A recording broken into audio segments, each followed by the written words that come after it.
दिया, अंदर गए।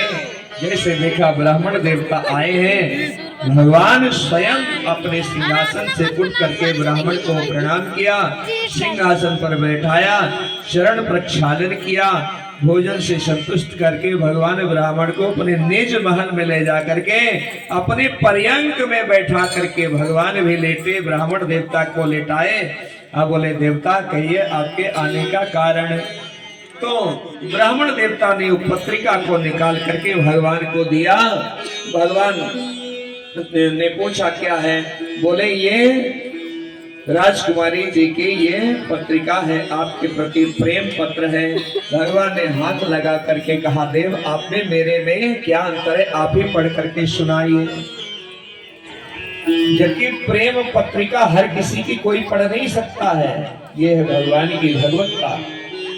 तो भगवान आप लोग लेटर लिखे हैं कि नहीं? कभी इतने लोग लेटर लिखे हैं, अब तो मोबाइल के जमाना आ गया। अब चिट्ठी का समय चला गया। अभी तो चिट्ठी आई, चिट्ठी के लिए आते जाते कहीं किसी से आ जाए, अगर आई तो कितनी खुशी होती थी चिट्ठी की। तो इधर सजनों चिट्ठी बांच करके और देवता ने सुनाया। जैसे ही उसमें लिखा था पत्र पढ़त निज प्राण प्रिया को, हरि को ही ये बरियायो। पत्र पढ़त निज प्राण प्रिया को, हरि को ही ये बरियायो।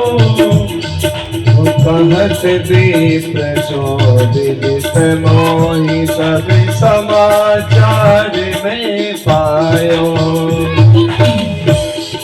भगवान कहते हैं कि देव जैसे ही ब्राह्मण देवताओं ने पत्रिका को वांच करके सुनाया, भगवान का गला भर गया, आंखों से अश्रु आ गए।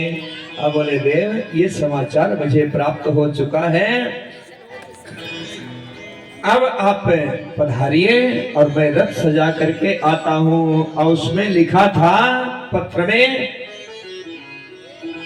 कि हे प्रभु श्रुत्वा गुणान भुवन सुंदर श्रणिव्यतामते, मेरे वृश्चिकर्ण विवरई हरतोंगतापम, रूपम दृशम दृशिमतां खिलातलाभम, वयच्युताम सतचित्तम पत्रपम में। हे प्रभु मैंने आपको देखा नहीं है कभी भी, केवल अपने पूज्य गुरुदेव श्री नारद जी के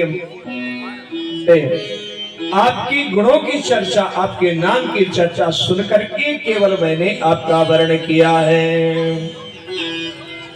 नारद मुनि ते सुन के प्रभु के दिव्य गुणन की चर्चा। जैसे मैं नारद जी के मुखारविंद से आपके दिव्य गुणों की चर्चा सुना तो हृदय समर्पित श्री चरणन में मिले चरण की अर्चा। तब से मैंने सुना, मेरे हृदय में ये बात आ गई। और प्रभु पूज्य पिता भी अर्पण करनो चाहे श्री चरणन में, लेकिन भाई रुक्मी जुड़ो है शिशुपाल ऐत दुर्जन में। मेरे पिताजी की इच्छा है कि आपके चरणों में ही मुझको प्रदान करें, लेकिन मेरा जो बड़ा भाई है वो राजी नहीं है। और मैंने सुना है, नीति सुना है कि यदि कोई अपनी उलझन को सुलझा न सके तो सर्वात्मा भगवान के चरणों में निवेदन कर देना चाहिए।